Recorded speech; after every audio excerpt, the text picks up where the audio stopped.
Hello दोस्तों, welcome back to my channel taps in kitchen. आज हम बनाएंगे आलू के पैटीज़।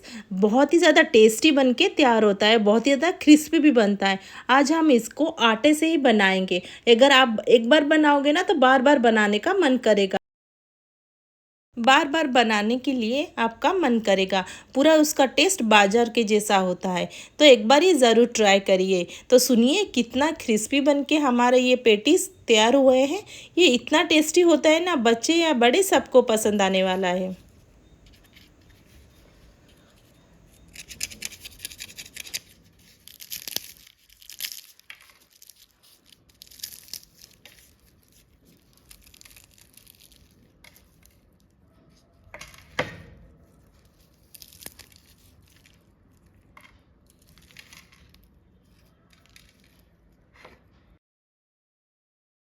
तो चलिए इसको बनाना शुरू करते हैं। मैंने यहाँ पे लिया हुआ है 2 कप गेहूं का आटा। ये हमारे घर में जो रोटी बनाने के लिए यूज़ होता है ना, वही वाला। तो यहाँ पे मैंने कोई छान के यहाँ पे नहीं लिया है। इसमें डाल देंगे 1 टीस्पून अजवाइन। अजवाइन डालने से ना उसका टेस्ट बहुत ही ज़्यादा अच्छा होता है और डाइजेशन के लिए भी अजवाइन बहुत ही अच्छा होता है। तो इसको हाथ में लेने के बाद इसको थोड़ा सा हम क्रश कर लेंगे और यहाँ पे डाल देंगे। यहाँ पे डालेंगे सॉल्ट और यहाँ पे डाल देंगे 2 टीस्पून यहाँ पे घी। घी डालने से ना उसका टेस्ट अच्छा होता है और इसमें ना एक बाइंडिंग जैसा आ जाता है। तो यहाँ पे पहले घी को अच्छे से आटे के साथ मसल मसल के मिला लेंगे। तो मैं आपको यहाँ पे दिखाती हूँ दोस्तों, हाथ में पकड़ने से ना पूरा ऐसे पूरा बाइंड आ जा रहा है। यहाँ पे थोड़ा थोड़ा पानी डाल के ना उसको एक अच्छा सा टाइट सा डो बनाना है। जैसे हम रोटी बनाते हैं ना, सॉफ्ट डो थोड़ा सा होता है, ये हमारा टाइट डो है। तो यहाँ पे इसको ढक देंगे और चलते हैं हम अभी नेक्स्ट स्टेप पर। यहाँ पे देखिए हमारा 1 कप पानी पूरा यूज़ हो गया है। उसको ढक के छोड़ देंगे 5 मिनट के लिए। यहाँ पे मैंने तेल डाल दिया हुआ है, थोड़ा सा डालेंगे साबुत जीरा। इसमें ना मैंने एक ऑनियन को लंबा लंबा काट के डाल दिया है। उसको फ्राई करेंगे जब तक इसके लच्छे ना पूरा नहीं निकल जाते। अगर प्याज को ना यहाँ पे लंबा लंबा काटेंगे ना तो देखने के लिए भी अच्छा लगता है, खाने के लिए भी अच्छा टेस्ट आता है, मुंह में प्याज का बाइट भी जाता है। तो यहाँ पे मैंने अच्छे से उसको फ्राई कर दिया है। इसमें डालेंगे थोड़े से वेजिस। मैंने डाला हुए गाजर, बीन्स और यहाँ पे थोड़ा सा कैप्सिकम और यहाँ पे अच्छे से उसको फ्राई कर देंगे बस 2 मिनट के लिए। यहाँ पे डालेंगे थोड़े से मसाले। तो यहाँ पे मैंने जिंजर और गार्लिक को ना कूट के लिया हुआ है।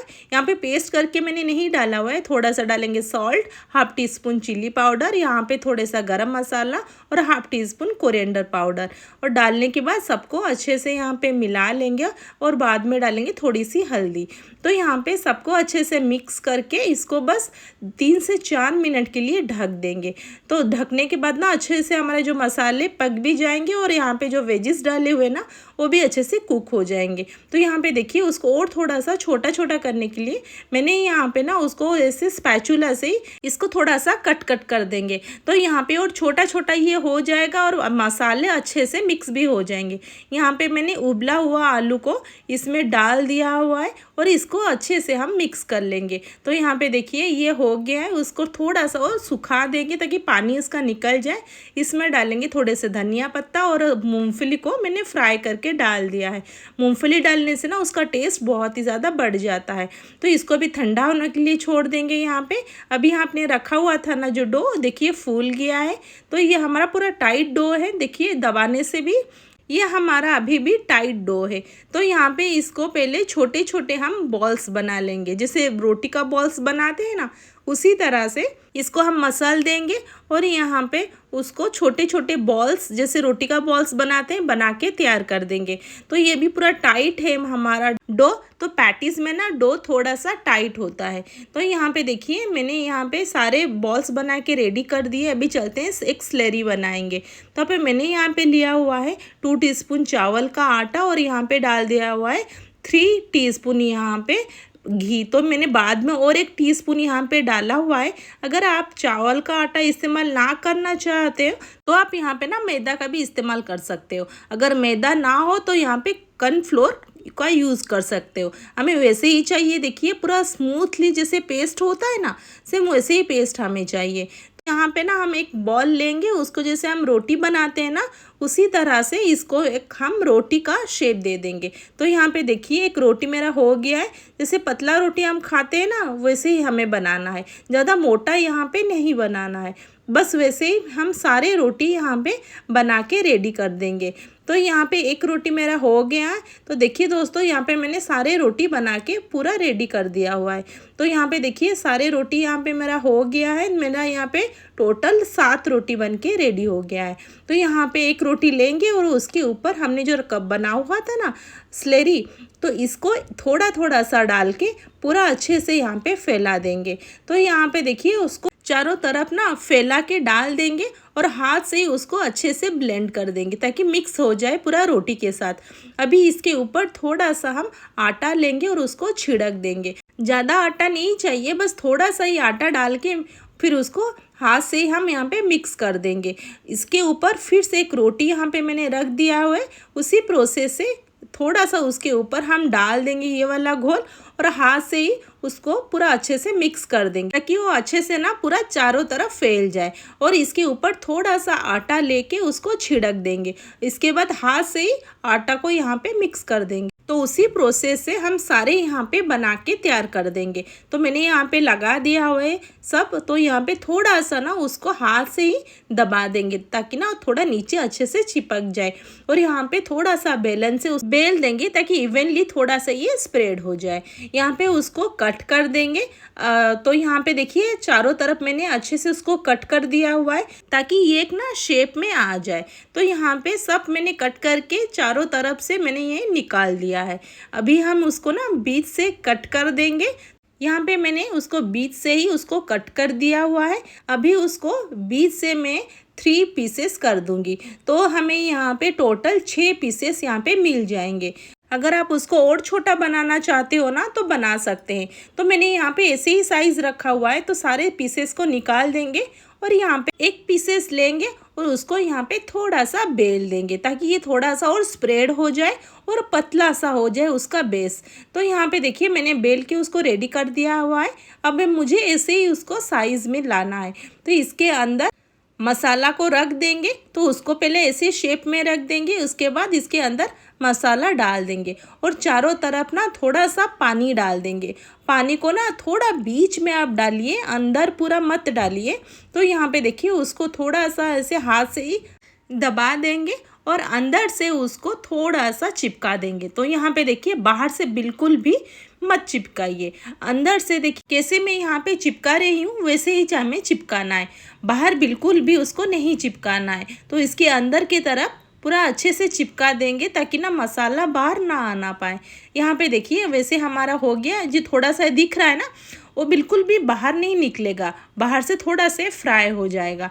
तो यहाँ पे वैसे ही हम पैटीज को बना देंगे। तो यहाँ पे उसको अच्छा से चिपका देंगे। जब हम ऑयल में उसको डालेंगे ना तो बिल्कुल भी ना निकले। तो यहाँ से दूसरा ले लेंगे, उसको ऐसे ही शेप दे देंगे। अभी इसके अंदर ना थोड़ा सा डालेंगे मसाला बीच में डाल के चारों तरफ थोड़ा सा यहाँ पे पानी लगा देंगे।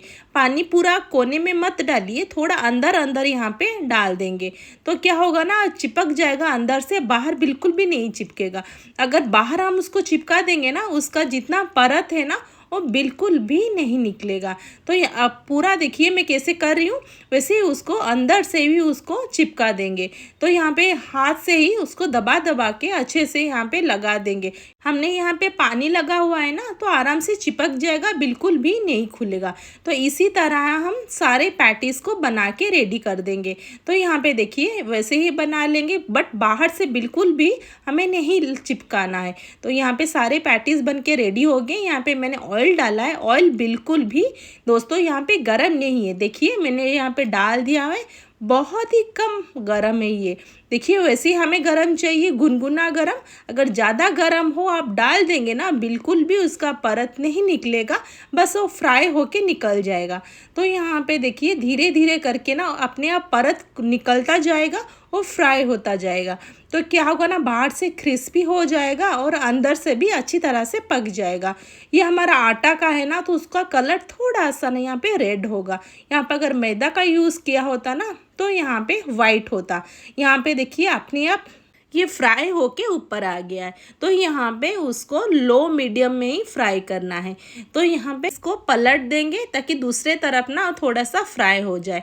तो यहाँ पे देखिए दोस्तों, धीरे धीरे ना अपने आप यहाँ पे परत निकल रहा है। तो देखिए जितने सारे हमने उसको नहीं चिपकाया था ना, अपने आप निकल गया। अगर चिपका देते ना तो यहाँ पे परत बिल्कुल भी नहीं निकलता। तो यहाँ पे ये हो गया है और उसको अभी ज़्यादा फ्राई नहीं करेंगे क्योंकि ऐसा कलर इसका आएगा। ये आटा का है ना, प्योर गेहूं का आटा का, इसीलिए हमने इसमें बिल्कुल भी मैदा का इस्तेमाल नहीं किया है। तो इसको निकाल देंगे और उसी तरह से सारे फ्राई करके निकाल देंगे। तो यहाँ पे देखिए सारे बन के रेडी हो गया है। देखिए कितना अच्छे से हमारा परत आया है, बहुत ही पूरा बाजार में जैसे हम खाते हैं ना, सेम वैसे ही उसका आया है। देखिए उसका